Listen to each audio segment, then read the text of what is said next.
안녕하세요. 세무신고 실무 1주차 비대면 수업을 시작하겠습니다. 이번 학기 수업 진행 방식과 학습 범위에 대해서 간단히 설명을 드리고요.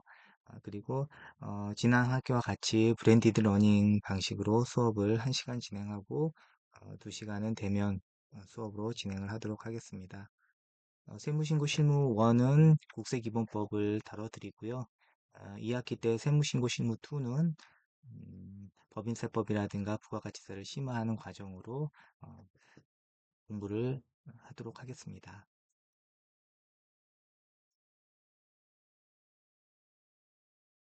그러면은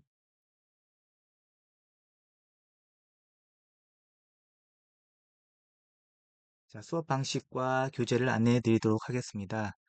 수업 방식은 브랜디드 러닝, 그래서 학교 전산의 LMS에 1시간 제가 업로드를 해 놓으면요. 여러분께서는 그 강의를 들으시고 그리고 대면 수업 시간에 오셔서 2시간 강의를 들으시면 되겠습니다. 과제물 제출 방법은 1학기 때와 동일하고요. LMS에 업로드 하시면 되겠습니다. 교재에 대해 설명을 드리도록 하겠습니다. 주교재는 세법 워크북, 상경사, 그리고 부교재는 세법 개론 같은 출판사에서 나온 교재를 사용하도록 하겠습니다. 필요에 따라서는 세법 개론 책을 유인물로 해서 나눠드리도록 하겠습니다.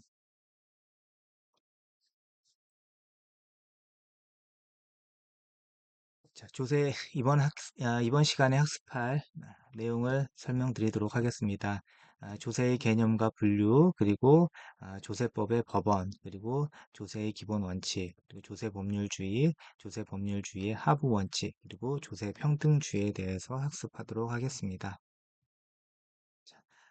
여러분들이 배워야 될 이 국세기본법은요, 조세 총론과 그리고 국세기본법 이렇게 구성이 되어 있는데요. 대면 시간 첫 시간은 조세법 총론에 대해서 말씀드리고, 왜 우리가 이 과목을 배우고 또 어, 세법이 어떻게 합리적으로 구성되어 있는지를 살펴보는 시간을 갖도록 하겠습니다. 먼저 조세의 개념입니다. 자, 조세란 일반적으로 국가 또는 지방자치단체가 그의 경비를 충당하기 위해 재정 수입을 조달할 목적으로 법률에서 규정된 과세 요건을 충족한 모든 자에게 직접적인 반대급부 없이 부과하는 금전급부라고 정의되고 있습니다. 구체적으로요. 첫 번째는 조세를 부과하는 주체는 국가 또는 지방자치단체이다. 따라서 공공단체가 공공사업에 필요한 경비를 충당하기 위해서 부과하는 공과금은 조세, 세금이 아니다라는 것을 알아두시면 되겠습니다. 두 번째, 조세는 국가 또는 지방자치단체의 경비 충당을 위한 재정 수입을 조달할 목적으로 부과됩니다. 따라서 위법행위에 대해서 제재에 대한 주된 목적을 두고 부과되는 벌금이라든가 여러분들 이제 뭐 교통 벌과금 같은 경우 있죠. 과태료 이런 것들은 조세가 아닙니다. 이처럼 조세는 1차적으로 재정 수입을 조달하기 위한 목적을 가지고 있지만요. 2차적으로는 경제정책 그리고 사회정책 목적 등도 가지고 있고요. 오늘날에는 2차 목적이 점점 강조되고 있습니다. 자, 세 번째 조세는요, 법률에 규정된 과세 요건을 충족한 모든 자에게 부과된다. 그래서 과세 요건은 어, 국회가 제정한 법률에 따라 규정되고 있고요. 이러한 과세 요건이 충족되면 납세자의 의사에 관계없이 조세가 부과되는 것입니다. 따라서 과세권자나 납세 의무자의 의사에는 전혀 개입할 의지가 없다라는 것을 알아두시면 되겠습니다. 네 번째 조세는 직접적인 반대급부 없이 부과된다. 물론 납세 의무자는 국가가 제공하는 국방이라든가 치안, 그리고 기타 사회복지 혜택을 받지만 이것은 자기가 납부한 조세와 비례해서 주어지는 직접적인 반대급부. 이 급부라고 하는 것은 대가를 지불하다라는 겁니다. 그러니까 내가 대가를 지불했어도 반대급부가 직접적인 반대급부라는 것은 거기에 따른 뭐 혜택이 바로바로 주어지지 않는다는 것입니다. 그래서 이걸 다른 말로 이제 개별적 보상이라고 하는데요. 그런 직접적인 반대급부는 아닙니다. 그래서 조세는 일반적인 그 보상만을 제공합니다. 단지 일반적인 보상이요. 그래서 이러한 의미에서 국가 또는 지방자치단체가 제공하는 특정한 용역에 대한 대가인 수수료, 그리고 사용료, 특허료 등은 조세가 될 수 없습니다.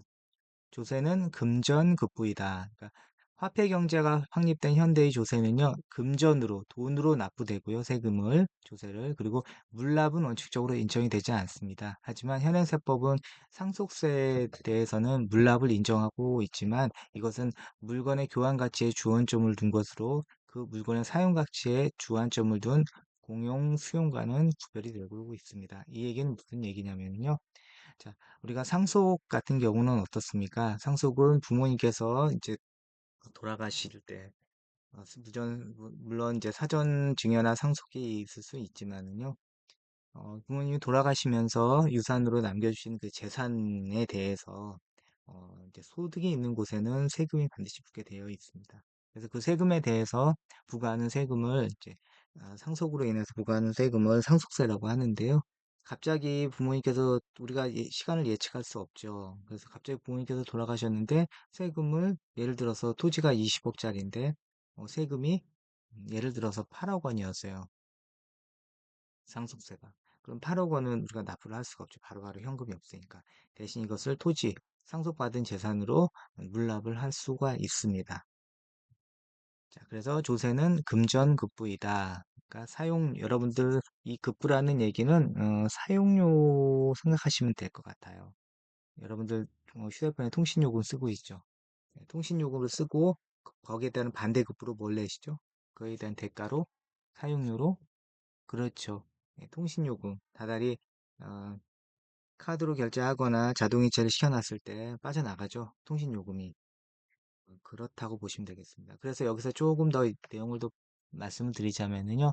반대급부 없다라는 얘기는 뭐예요? 직접적인 예, 개별적인 보상은 없다는 거예요. 세금을 많이 내건 적어 내건 간에. 하지만 일반적인 뭐예요? 보상만을 제공한다라고 되어 있습니다. 일반적인 보상만이라는 것은 뭐냐면은 이제 공공재 성격으로 우리에게 다시 들어오는 거죠. 지난번에도 설명 비슷한 걸 드렸지만은 예를 들어서 추석 때 설이나 추석 때 교통이 막히거나 또는 어, 이제 도서 상간 섬으로 가야 되는데 배편이 없어서 이제 돌아오는 경우들도 많이 있었거든요. 예전에는요. 그래서 다리를 논다거나 어, 그리고 도로를 확장하거나 이런 공공재의 성격으로 우리가 어, 보상을 받게 되는 거죠. 자, 그러면 우리들이 배워야 될 조세를 어떤 식으로 구분을 할 수 있는지 조세의 분류에 대해서 한번 보도록 하겠습니다. 조세의 분류는요, 과세 주체가 누구냐, 여기서의 과세 주체란 중앙정부냐 아니면 지방자치단체냐에 따라서 국세와 지방세로 나누게 되어 있습니다. 그래서 국가가 부과하는 조세는 우리는 이제 국세라고 하고요. 그리고 지방자치단체가 부과하는 조세는 우리는 지방세라고 합니다. 그래서 여러분들 가장 대표적인 케이스가 직접세 중에서 뭐죠? 여러분들은 봉급생활자라고 가정했을 때. 그렇죠. 맞습니다. 소득세, 매달 월급에서 4대 보험하고 같이 떼죠. 국세, 그래서 소득세는 국세에 해당이 됩니다. 그리고 거기에 10% 지방자치단체에게 내는 그런 세금을 우리는 지방세라고 하는데요. 그거를 이제 우리는 주민세라고 합니다. 자, 두 번째는 과세 주체가 누구이냐, 중앙정부냐에 따라서 국세와 그리고 지방자치단체냐에 따라서 지방세로 나누고요.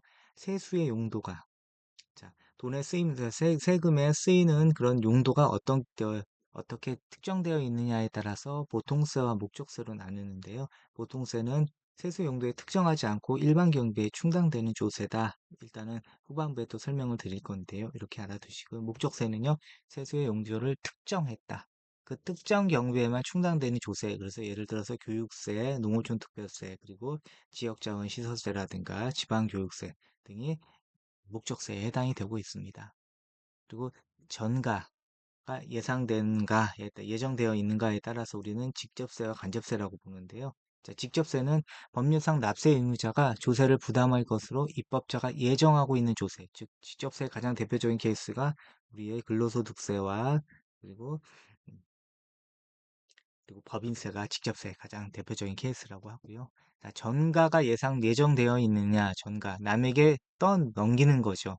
전가시킨다는 거죠. 책임을 전가시키다. 많이 보셨죠? 네.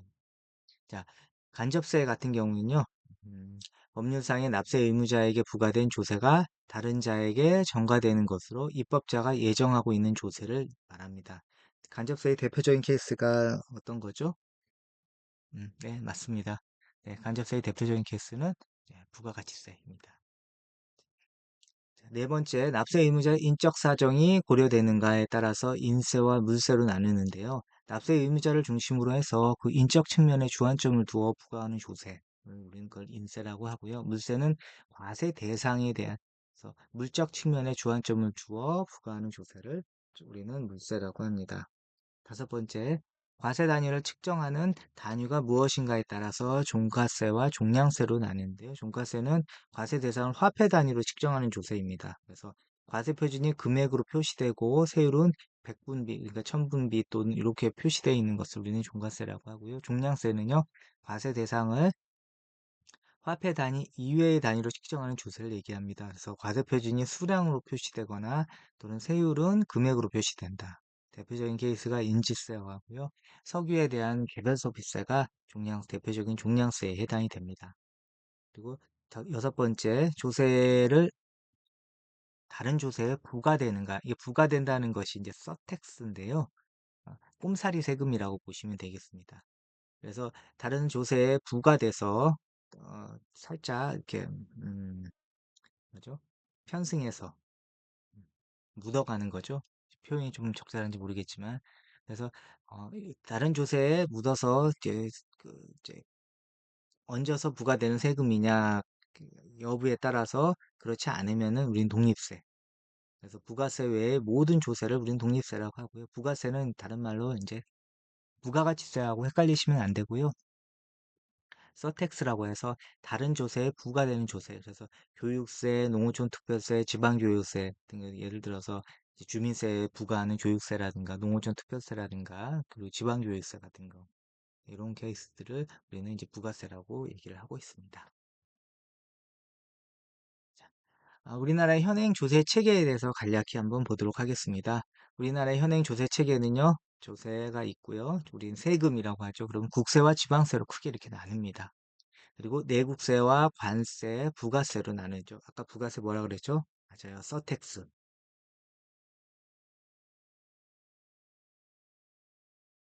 자, 관세는요. 관세법에 의해서 국경세라고도 합니다. 여러분들 해외 직구 많이 하시죠? 그러면 여러분들 뭐 알파벳 숫자 해서 한 열 몇 자리 그 개인 통관번호 가지고 있을 거예요. 그 통관번호로 세관장이 메시지를 보내죠. 귀하가 해외에서 직구한 물건이 들어왔습니다. 관세는 얼마고 부가세는 얼마입니다. 라고 자동 이체하면 뭐예요? 우리가 당신에게 그 물건을 내주겠다라는 거죠. 관세, 부가세. 이제 자, 내국세입니다. 내국세는 다시 직접세와 간접세로 나누는데요. 직접세는 대표적인 케이스가 파란색으로 보이는 부분 한번 자세히 보시면 되겠습니다. 자, 법인세와 소득세, 그리고 상증세, 상속세, 증여세. 자, 우리는 상속세 및 증여세법이라고 하고요. 종합부동산세, 일정한 그 일정한 면적과 그리고 과세표준 이상을 가지고 있으면은 종합부동산세를 이제 납부하게 됩니다. 자, 간접세는 두 가지 종류로 나눌 수가 있는데요. 소비와 관련됐던 소비세가 있고요. 유통과 관련됐던 유통세가 있습니다. 자, 소비세 대표적인 케이스 뭐죠? 간접세 중에 네, 맞습니다. 부가가치세예요. 자, 부가가치세는 부가가치세법이에요. 개별 소비세, 개별 소비세법, 그리고 주세. 술을 마시면 술에 붙는 세금을 우리는 주세라고 하고요. 그리고 교통, 에너지, 환경세, 그래서 교통, 에너지, 환경세법에 따라서 부과되는 소비세. 그래서 어떤 특정 물건과 유류 이런 것들을 소비했을 때 우리는 이게 소비세, 간접세로 세금을 내게 됩니다. 유통세는요, 인지세와 증권거래세 있습니다. 여러분들이 유가증권 시장에서 상장 주식을 매매할 때 증권거래세를 납부를 하게 되어 있습니다. 그 증권거래세.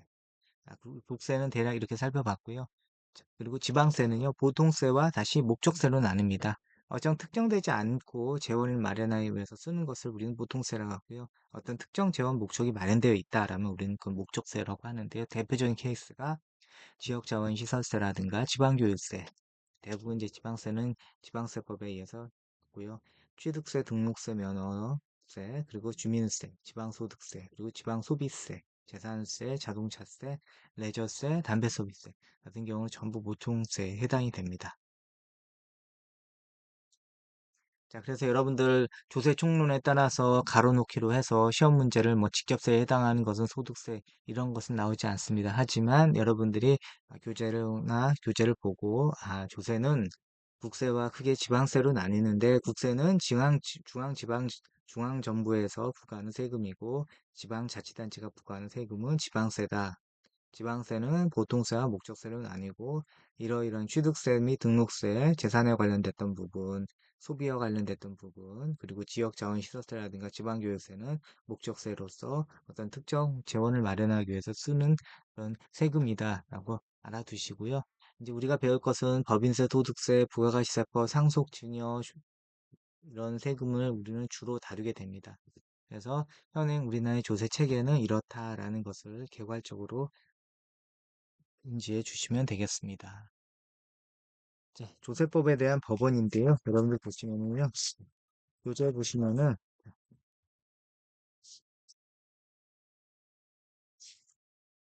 자, 조세법에 대한 법원입니다. 자, 법원이라는 것은요. 어, 개념은 세법의 존재 형태를 얘기합니다. 그래서 이제 재판에 대한 규범을 얘기하는 거고요. 판사가 조세쟁송에서 판결을 할 때 근거가 되는 것이 바로 뭐예요? 맞습니다. 법원이라는 뜻입니다. 그래서 우리가 그 개인 간이나 형사, 민형사상의 소송이 제기됐을 때 그 다툼을 어디서 판결을 하죠? 네, 그렇습니다. 법원에서 판결합니다. 그래서 자, 이 조세에 대한 법원은요, 대륙법 계통에서는 프랑스와 독일은 성문법주의를 채택하고 있고요. 불문법은 인정하지 않고 있습니다. 헌법은 우리에는 최상위 법률이라고 하고요. 헌법 밑에 법률과 명령은요, 위임 위법이 허용되기 때문입니다. 그래서 행정규칙은 인정을 하지 않고요. 구세청 내부규칙에 불과하기 때문이다라는 거고, 조약이라든가 국제법률에서는 인정을 하고 있고요. 판례, 사실상 인정을 하고 있고, 그리고 조리 인정을 하고 신의칙의 원칙이 적용되고 있습니다. 대신 관습법은 인정을 하지 않다라는 부분을 대략적인 부분을 한번 설명을 드렸는데요. 교재를 보면서 한번 설명을 드리도록 하겠습니다. 조세에 대한 법원, 여기서 이 법원이라는 것은요, 법의 존재 형식을 의미합니다. 그래서 조세법의 법원도 다른 법률과 법과 마찬가지로 성문법과 불문법으로 나뉘게 되어 있습니다. 여기서 성문이라는 것은 뭐예요? 문자로 표시되고 활자화되어서 일정한 형식과 절차를 거쳐서 제정된 법을 말하고요. 이와 반대되는 것을 우리는 불문법이라고 하는데요. 성문법 외의 법을 우리는 뭐라 한다? 우리는 불문법이라고 합니다. 조세법에서는 조세법률주의에 따라서 지배되고 있기 때문에요. 성문법이 중추적인 지위를 점하고 있고요. 불문법의 역할은 매우 협소하다고 보면 되겠습니다. 자, 그러면은 성문법에 대해서 한번 더 자세히 알아보도록 하겠습니다. 자, 헌법은 국가의 최고의 법규입니다. 그래서 여러분들 저희 헌법재판소가 있죠. 이 법이 잘못됐으니까 이 법에 대한 위헌 소지를 가려주십시오라고. 지금의 작금의 상황이 아주 중요한 정치적인 이슈가 있잖아요. 네. 거기 헌법재판소에서 최고 권력자에 대한 음, 탄핵의 사유라든가 이런 부분들을 가리게 되고요. 개인 같은 경우에는 내가 만약에 이제 교통사고를 냈어요. 근데 교통사고가 났는데 아주 불가항력적이었습니다. 이러한 상황에서 내가 불가항력적으로 교통사고를 냈는데 이거는 내가 제어할 수 없고 통제할 수 없는 상황이다. 이 법에 대해서 다시 한번 어, 헌법재판소에서 이 법률이 위헌인지 아닌지를 한번 따져주세요라고 헌법소원을 제출하게 되는 거죠. 그래서 최고의 뭐예요? 기관인 거죠. 국가 최고의 법규입니다. 헌법은. 그래서 헌법은 모든 국민은 법률이 정한 바에 따라 납세 의무를 진다라고 규정을 하고 있으면서 헌법 제38조에서는요. 그리고 제59조에서는 조세의 종목과 세율은 뭘로 정한다? 법률로 정한다라고 규정을 하고 있고요. 조세법의 근거를 마련하고 있습니다. 그래서 이러한 의미에서 헌법은 조세법의 최고의 뭐다? 법원이다라고 보시면 되겠습니다. 자, 두 번째 헌법은 그렇고요. 이제 두 번째 이제 성문법에서는 두 번째 법률을 보겠습니다. 헌법이 규정하고 있는 바와 같이 조세의 종목과 세율은 뭘로 법률로 정해야 합니다. 그래서 따라서 국회에서 제정하는 법률은 조세법의 가장 준추적인 법원이 되고 있습니다.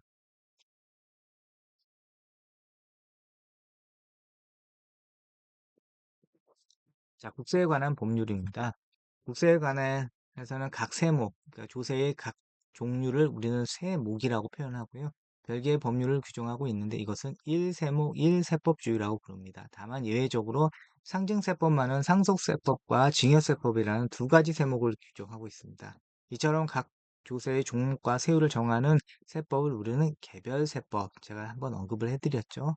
자, 개별세법이라고 하는데 소득세법, 법인세법, 부가가치세법, 상징세법 등 모두 여기에 속합니다. 그래서 이러한 1세목 1세법주의 하에서는 각 조세에 공통된 사항을 별도의 세법, 즉 일반세법이 필요해지는데요. 우리나라에서는 다음과 같이 일반세법을 두고 있습니다. 그러면은 국세기본법이 있고요. 국세징수법이 있고 조세범 처벌법이 있습니다. 그래서 국세기본법은 조세총론을 배우고 난 다음에 두 번째 시간부터 본격적으로 배우게 되는데요.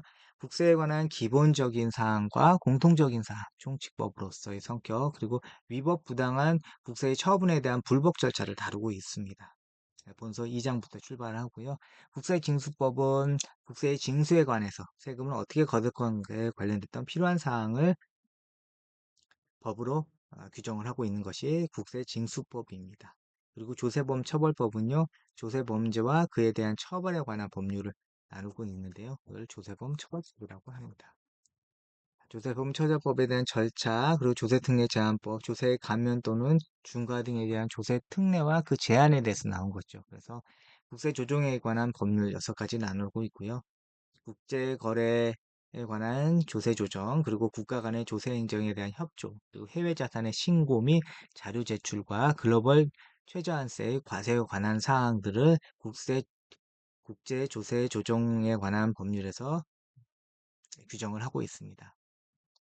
조세특례 제한법은요, 법인세, 소득세, 부가세, 빅3라고 하는데요. 각종 국세에 대한 감면에 관한 규정을 하고 있기 때문에 이 책에서는 조세특례 제한법을 독립적으로 서술하지 않고 내용을 모두 분해해서 다른 조세에 포함해서 서술을 하고 있습니다. 다만 조세특례 제한법의 총칙은 여러분들 교재에 이렇게 별도로 이제 표시해서 서술을 하고 있다라고 주로 표시를 하고 있습니다. 두 번째 지방세에 관한 법률인데요. 지방세의 세목에 대해서는 지방세법이라는 하나의 법률에 규정하는 것이고요. 이것은 통일법전주의라고 부르고 있습니다. 이러한 체계 하에서는 각 세목의 공통된 사항에 별도의 지방세에 대한 기본법을 규정하고 있습니다. 해서 우리가 주로 다루는 것은 뭐죠? 맞습니다. 우리는 이제 국세와 관련된 지방세는 조금 네, 나중에 이제 지방세법이라고 해서 또 추후에도 다루게 됩니다. 자, 그 밑에 이제 조약과 명령, 그리고 조례와 규칙, 그리고 행정규칙이 있습니다. 조약은 헌법에 따라 체결된 어, 공포된 조약과 일반적으로 승인된 국제법규는 국내법과 같은 효력을 가진다. 따라서 우리나라가 외국과 체결한 조세조약은 법률과 마찬가지로 조세법의 법원이 되고 있습니다. 그래서 조세 협약을 체결했다라는 것은 법률과 마찬가지로 조세법의 법원이 된다는 것이고요. 명령이라는 것은 뭐예요? 입법기관인 국회의 의결을 거치지 않고 행정부가 제정하는 법규를 얘기합니다. 그래서 다른 말로 이제 시행령이라고도 하고 있죠. 그래서 여기서 대통령령 및 총리령이 구령이 여기에 해당이 되고요. 현재 개별세법마다 대통령령과 그리고 기획재정부령 그리고 행정자치부령이 제정되어 있고요. 전자를 우리는 시행령이라고 하고 후자를 뭐예요? 시행규칙이라고 합니다. 그래서 뭐 예를 들어서 검찰에 대한 그뭐 검수완박법 같은 경우 있잖아요. 그걸 무력화시키면 뭐 다 그냥 시행령으로 전부 다 대통령령으로 해서 그 법을 약간 이제 예, 잘 아시는 것처럼 효력을 정지시키면서 시행령으로 다시 새롭게 법을 적용하는 케이스가 도래되고 있죠. 자, 조례의 규칙, 조례와 규칙. 조례란 지방의회가 제정하는 법규를 얘기하고요. 규칙이란 지방자치단체의 장이 제정하는 법규를 얘기합니다. 우리는 이런 조례와 규칙이, 음, 미국 같은 경우에는 주법이 있고 자치를 인정을 하고 있습니다. 하지만 우리나라는, 어, 물론 지방자치단체가, 어, 자치단체장도 따로 국민이 직선제에서 뽑고 있지만요. 이제, 어, 규칙에 대한 부분도 약간의 성격이 좀 다르다고 볼 수 있겠습니다. 자, 여섯 번째 행정규칙은요. 상급기관인 행정기관이 권한행사를 지휘하에서 발행하는 훈령이라든가 예규, 그리고 통첩 등을 얘기하고요. 행정규칙은 과세관청이 조세사무를 집행하는 기준이 되기 때문에 납세자에게 막대한 영향력을 미치고 있습니다. 그리고 이러한 행정규칙은 어디까지 행정기관의 내부 지침에 불과할 뿐이고요. 국민이나 법원을 구속하는 법규로서의 효력은 갖지 못하게 되어 있습니다. 훈령 관련된 부분을 한번 참고해 보시고요. 자, 그러면 이제 성문법 말고 이제 불문법에 대해서 말씀드리도록 하겠습니다. 불문법은 일종의 이제 판례입니다. 법전에는 없어요. 판결을 하다 보면 하도 복잡하다 하니까. 그럼 이전에 이러한 비슷한 사항에 대해서 뭐, 판결됐던 사례가 있나 했던 그 판결의 사례가 바로 판례입니다. 그래서 재판의 선례를 얘기하는 거죠. 이제 법원의 판결은 본래 해당 사건에 한정해서 기속력을 가질 뿐 다른 사건에 대해서 기속력을 미치지 못합니다. 따라서 엄밀히 말하면 판례의 법원성은 인정될 수가 없지만요. 대부분의 판례에 어긋나는 주장이거나 하급심의 판결은 패소되거나 파기될 위험성이 매우 크기 때문에 사실상 당사자나 하급법원은 대법원의 판례를 따른 경우가 많습니다. 그래서 이러한 의미에서 대부분의 판례는 사실상 법원성을 갖는다라고 볼 수 있겠습니다. 그래서 이거 꼭 체크해 주시고요. 자, 관습법은요. 관습법이라는 것은 관습과 국민들의 법적 확신을 얻는 것을 말합니다. 관습 가운데 이러한 관습법이 조세법의 영역에서도 법원에 인정될 수가 있는가에 관해서는 논란이 있고요. 조세법률주의가 엄격히 지배하는 조세법의 영역에서는 관세법의 법원성은 인정해서는 안 된다는 의견이 지배적입니다. 그래서 현재는 관습법의 영향을 받고 자, 조리에 관련 조리는요, 사물의 당연한 이치를 얘기합니다. 그래서 신의성실의 원칙, 실질과세의 원칙, 조세법의 뭐 기본 원칙 등은 조세법의 본래 내지 않은 조리로서 명분 규정이 없어도 당연히 따라야 할 지침이다. 이러한 의미에서 조리도 조세법의 법원이 될 수가 있습니다. 자, 조세법에 대한 기본 원칙은요, 조세법률주의를 채택하고 있습니다. 조세법률주의와 또 뭐예요? 한 번 더 설명을 드릴게요. 이건 네, 네. 조세법률주의란 국가 또는 지방자치단체는요, 국회에는 뭐예요? 입법기관이죠. 입법, 사법, 행정으로 나누잖아요. 입법, 사법은요, 이제 법원, 검찰 이렇게. 그리고 행정, 이제 총리가 수반하는 이제 행정, 예, 대통령이.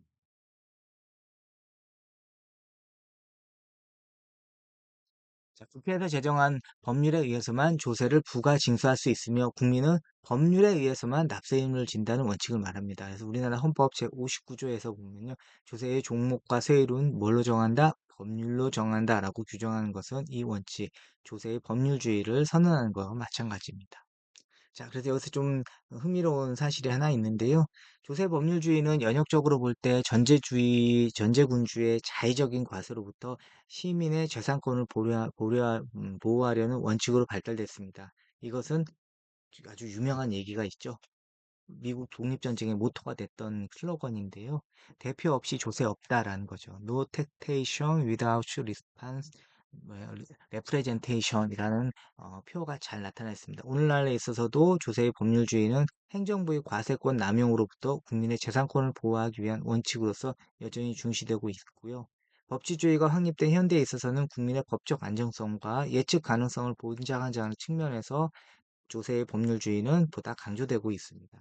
요 조세에 대한 대표 없이는 조세 없다에 대한 부분은요, 한번, 설명을 한번 드리도록 하겠습니다. 그래서 조세 법률주의란 국가 또는 국회에서 제정한 법률에 의해서만 조세를 부과 징수할 수 있고 국민은 법률에 의해서만 납세 의무를 진다는 것이 원칙입니다. 그래서 이러한 조세 법률은 연역적으로 볼 때 전제구주의의 자의적인 과세로부터 시민의 재산권을 보호하려는 원칙으로 발달되어 왔고요.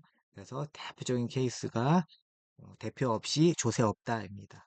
요거에 대한 부분들의 배경 설명을 한번 가볼까요? 자, 한번 볼게요. 자, 미국에서 일어났던 일인데요. 국민 스스로 선출한 국회의원의 승인 없이는 정부가 국민에게 과세하는 것은 부당하다는 이념 자체는 13세기에 제정된 마그나 카르타에서 유래하는 것으로요. 이후 영국법에서 오랫동안 인민의, 그러니까 사람의 권리의 하나로 보장되고 있습니다. 미국의 독립전쟁 시 슬로건으로서 대표 없이는 과세도 없다라는 것이죠. 요거는 매사추세츠주의 보스턴의 올드 웨스트 처치의 목사 조너선 메이가 아, 그 휴가 교회에서 설교를 통해서 말한 것이 처음이라고 합니다. 그래서 대표 없이는 과세는 폭정이다라는 말로 했습니다. 그래서 매사추세츠 주변에서 제임스 오스틴이 오티스가 1764년 영국의 과세를 비판하는 책자에서 처음으로 밝히고 있습니다. 자, 이 시대 상황을 한번 살짝 볼게요. 보스턴 차 사건이 있어요. 당시 북아메리카, 그러니까 미국을 식민지 주로 두고 있던 이제 영국에서는요, 지나침 세금 징수에 반발해가지고 미국 주민들이 독립전쟁 전에 인디언으로부터 위장으로 해서 1773년에 12월 16일에 보스턴항에 정박했던 배에 실려있던 홍차 상자를 바다에다 버리는 사건으로 미국 독립전쟁의 서막을 알리는 사건으로 평가됩니다. 그래서 이 사건의 배경은요, 영국은 1765년 인지세법, 그래서 타운젠트법으로 의회의 대표가 없는 식민지 미국에 대해서도 과세할 수 있는 근거를 마련하는 법이 통과됩니다. 여기에 식민지 주민들이 반발을 하게 되었고요. 대표적인 인물인 존 해콕은 영국의 동인도 회사의 중국산 차에 대한 불매 운동을 조직했고요. 존 해콕을 비롯한 밀수업자들이 관세를 물지 않고 차를 수입해서 판매하기 시작하자 차 판매량은 예를 들어 32만 파운드였는데 이게 이제 14만 5천 킬로그램인데 이게 500파운드 이게 500파운드로서 아주 급감을 하게 됩니다. 그래서 1773년에 영국 정부는 차에 관련됐던 법을 통과시켜 가지고요. 동인도 회사가 식민지에 직접 차를 판매할 수 없도록 합니다. 그래서 이로 인해서 동인도 회사가 영국 업자들과 밀수업자들보다 싼 가격으로 차를 판매할 수 있게 되었고 영국 상인들과 밀수업자들이 파산을 면치 못할 정도로 큰 피해를 보게 됩니다. 그래서 이 피해는 주민들에까지 이어지고요. 식민지의 그 영국에 대한 분노가 확산하게 됐습니다. 그래서 그러니까 이런 얘기죠. 이제 여러 가지 주장들이 많이 이게 도화선이 됐고요. 대표 없이는 과세 없다는 얘기는 뭐냐면 결국은 그렇습니다. 우리 미국에서 우리가 대표하는 국회의원들을 대표해서 영국 의회에 가서 그 법을 만들어서 그 법에 의해서 세금을 부과한다 그러면은 우리 미국 식민지의 그 의견을 잘 해줘서 납부를 한다 그러면 우리는 납부를 하겠다는 거야. 그렇지만 우리에 대한 대표가 아무런 영국에 대한 법을 그냥 무차별적으로 수용해서 세금을 내린다는 것은 우리는 받아들일 수 없다라고 해서 대표적인 케이스가 이제 이런 슬로건으로 해서 미국이 이제 독립전쟁이 발발이 됐고 그로 인해서 미국이 이제 독립해서 오늘날 지원에 대한 지위를 채택했다라는 부분이죠. 그래서 우리나라 세법 체계 이렇게 한국의 사우스 코리아에 이렇게 대표 없인 조세 없다라는 말이 미국 그 독립전쟁에서 시효가 되는 슬로건이 발표될 정도면은 이 말이 굉장히 이제 뜻하는 바가 크다는 것을 말씀드리려고 이렇게 가볍게 한번 이야기를 한번 다뤄봤어요. 그래서 대표 없이는 조세 없다는 것은 우리가 혹은 대표가 관련됐던 적정한 법을 우리의 대변해 주지 않으면 우리는 세금도 낼 수 없다라는 거죠. 그러니까 영국 정부에서는 야, 니네들이 식민지인데 무슨 대표가 있어. 그걸 싹 뭉개버렸단 말이에요. 세금이라는 것이 참 그렇습니다. 그래서 조세 법률주의를 가장 잘 표현하는 단어가 바로 대표 없이는 조세 없다라는 거죠. 우리에게 시사하는 바가 큽니다. 그리고 한 번씩 읽어보시고요. 예, 내용이 좀 흥미롭고 그렇습니다. 자, 그럼 조세법의 기본 원칙은요. 보시면은 자, 조세법의 기본 원칙은요, 세법을 입법, 해석, 적용할 때 지켜야 할 원칙이 있습니다. 그래서 조세법률주의는요, 하부 원칙 네 가지가 있어요. 가장 중요한 건데요. 과세요건의 법정주의, 그리고 과세요건의 명확주의, 그리고 소급과세의 금지 원칙, 그리고 엄격 해석의 원칙, 조세법률주의를 실현하는 하부 원칙 네 가지 가장 중요하고요. 조세주의는 뭐하다? 법의 일반 원리를 정의하고 있다. 보시면 되겠습니다. 자, 조세법률주의는 법률에 근거해서 조세를 부과징수할 수 있다. 취지는요, 조세법률주의를 채택하는 가장 큰 이유 두 가지는 취지는 법적 안정성과 안정성과 예측 가능성을 두고 있는 거죠. 납세 의무의 내용을 법률에 규정함으로써 납세 의무가 있는지 여부에 대한 법적인 확인을 할 수 있는 것이 법적 안정성이고요. 예측 가능성이라는 거죠. 개별 거래에 대한 조세 부담액의 크기를 우리가 납세 의무자가 예상할 수 있는 것을 우리는 예측 가능성이라고 합니다. 조세 법률주의는 뭐예요? 이런 취지는 저기 침해를 방지하기 위해서라고요? 맞습니다. 시민의 재산권 침해 방지하기 위해서 조세 법률주의를 채택하고 있습니다. 자, 조세 법률주의 하부 원칙은요, 과세요건, 그리고 과세요건은요, 과세권을 행사하기 위해서 필요한 요소입니다. 그래서 납세 의무자, 과세 대상, 과세 표준과 세율, 기억나시죠? 네 가지. 예. 그리고 법정주의, 국회에서 제정한 법률에 의해 정할 것. 법률은 국회에서. 그래서 위임 입법이 가능하고, 개별 위임, 포괄 위임 안 되고, 백지 위임도 안 되고, 골격 입법도 안 됩니다. 두 번째는 대통령령으로 시행령과 그리고 재정경제부령이라는 시행규칙이 있습니다. 요 대통령령의 시행령과 시행규칙을 해놓은 이유는요, 취지는 빠르게 변화하는 경제활동에 대해서 적시성을 맞추기 위해서 타이밍이죠. 네. 그리고 과세 요건의 명확주의는요, 법률의 규정에 대한 표현이고요, 구체적이고 명확하게 표현해야 된다라는 거죠. 그래서 이제는 뭐, 이, 지금의 상황에 자, 이 법치주의에 대해서 자기 멋대로 자의적으로 해석을 하고 해서 좀 말이 많죠? 네, 한번 보시고요. 자, 소급과 세액 금지 원칙이라는 것은요, 그림으로 한번 살짝 그려봤는데요. 소급이란 과거로 거슬러 올라가서 그 법에 효과를 미치게 한다라는 거죠. 그 소급효라고 하고 있습니다. 그래서 새로운 법률이 제정이 됐을 때 발생이 바로 예를 들어서 이게 가장 여러분들이 쉽게 접하는 것이 그 친일파들에 대한 재산 환수라는 거죠. 과거에 부역을 했던 친일 행위를 해서 그때 당시에 일본으로부터 대한민국에 대한 자산을 받은 그런 친일파들에 대한 그건 어때요? 과거사 그리고 과거사 청산 친일파들에 대한 법률이 통과되면서 어때요? 그 법이 소급해서 적용을 한다는 거죠. 과거로 거슬러 올라가서 현재에 대한 법률을 기타. 법률은 이런 새로운 법률이 제정이 됐을 때는요, 소급효는 금지되고 있습니다. 원칙적으로. 하지만 거래 당시에 이것은 왜 그러냐면 거래 당시에 법률을 믿고 거래한 납세 의무자에 대한 신뢰, 법적 안정성과 예측 가능성을 보호하기 위해서지만요. 어, 예외적으로 소급효를 인정해 줄 때가 있습니다. 공공의 이익을 위해서라면. 그래서 친일파들에 대한 재산 환수법 같은 경우가 그게 바로 거기에 해당이 된다고 볼 수 있으면 되겠습니다. 자, 엄격 해석의 원칙이라는 것은요, 어, 예를 들어서 교량 A와 교량 B 사이의 건설 시기나 구조 등이 매우 유사해요. 그러면 새로 건설한 교량 A로 운마차는 지날 수 없다라고 예를 들어서 표현했다면 인근의 교량 B는 1톤을 통과하는데 마차는 통행을 제한한다고 했다. 요거 같은 경우에는 그렇죠. 그래서 이 물리 해석이라는 것은 교량 A는 우마차 외에 중량에 관계없이 지날 수 있다. 목적론적 해석에 대한 취지, 새로 만든 교량을 보호하기 위한 것이기 때문에 우마차와 같은 무거운 짐을 질 수 있는 마차도 지날 수 없다. 유추해석이라는 것은 뭐예요?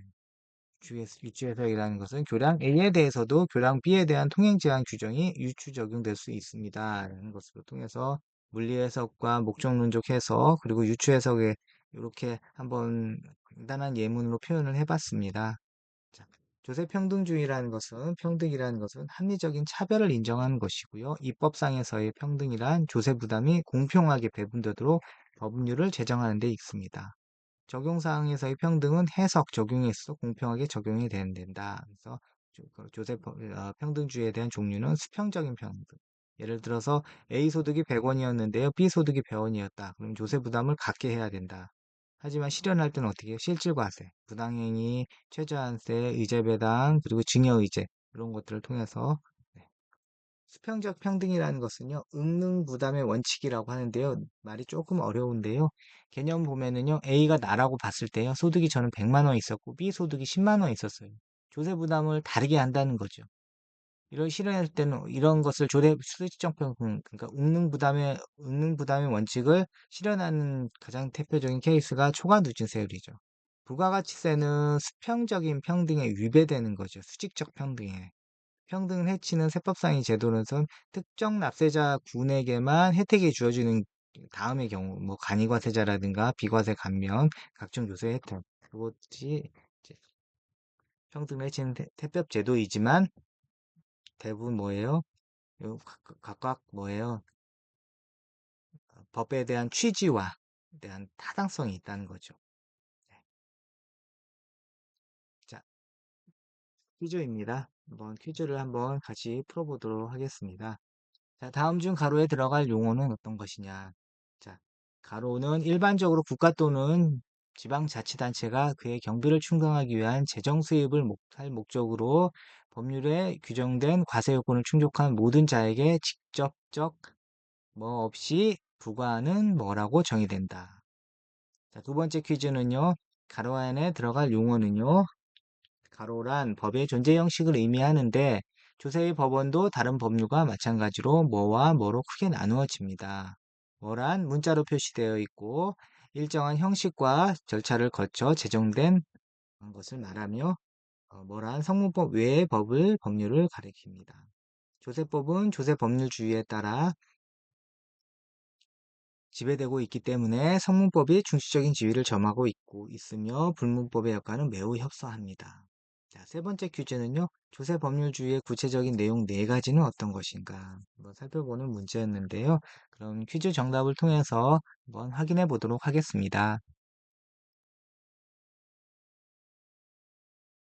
자, 조세는 첫 번째 퀴즈는요. 정답은 조세는 일반적으로 국가 또는 지방자치단체가 경비를 충당하기 위해서 직접적인 반대급부 없이 부과하는 금전급부다라고 정의되고 있습니다. 이거 잘 알아두시고요. 두 번째는요. 자, 법원이란 법의 존재 형식을 의미하고요. 조세의 법원도 다른 법과 마찬가지로 성문법과 불문법으로 나누고요. 성문법이란 문자로 표시되고 불문법이란 성문법 위의 법을 가리킨다. 보시면 되겠습니다. 자, 세 번째 퀴즈는요, 주관식이었는데요.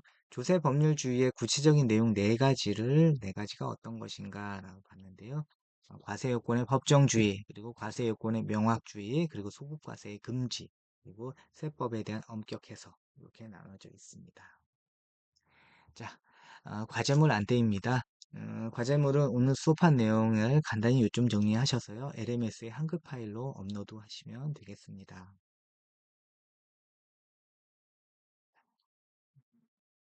장시간 비대면 수업 시간에 참여해 주셔서 감사합니다. 수고 많으셨습니다. 고맙습니다.